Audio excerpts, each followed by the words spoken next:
тамекіге таңғаламын да.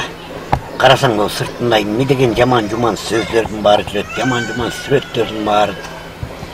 Орыстар айтмақшы, шындай юрімдой нәрселерді тартып, юрімдой нәрселер жазғандан көрі, тамекіден түшкен ақшаның бардығы депутаттардың фондысына қотарылатып қойса, елдің бар тамекін тіштайт біледі ойлаймын да.